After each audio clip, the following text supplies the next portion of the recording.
What will happen in this week? Let's see that. Нэгдүгээр 2024-өөс 2025 оны сурагчдын хичээлийн жил 9 сарын 1-ээс эхлэх гэж байна. Энэ хичээлийн жил 3 улиралтай юм. Эхний амралт 12 сарын 23-наас 1 сарын 17-нд бага анги, 12 сарын 30-наас 1 сарын 17-нд дунд ахлах ангиуд амрах юм. Ингээд та бүхэндээ энэ оны хичээлийн жилийн мэд хүргэе.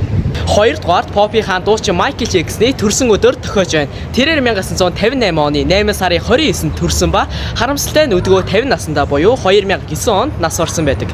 Дуу хөгжмийн карьераа 1971 оноос эхлүүлжээ.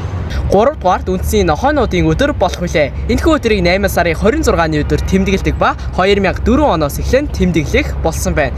Хэрэв танд нохой байдаг бол танд баярын мэнд хүргэе. 4-дүгээрт үндэсний спортын өдөр болох юм. Энэхүү өдрийг 8 сарын 29-ны өдөр тэмдэглэдэг ба 2012 оноос эхлэн тэмдэглэх болсон байна. Харин та коммент зэгт хамгийн дуртай спортоо бичээрэй. 5-дугаарт Triple X дуу хөгжмийн фестивал 2024 болох үлээ. Энэхүү арга хэмжээ 8 сарын 31-нд Төв Цэнгэлд хүрээлэн зохион байгуулагдах юм. Тасалбарын үн 45,000-аас 400,000 төгрөг юм. Гэт та бүхэндээ энэ 7 хоногт болох зүйлсийг танилцууллаа. See you in my next video.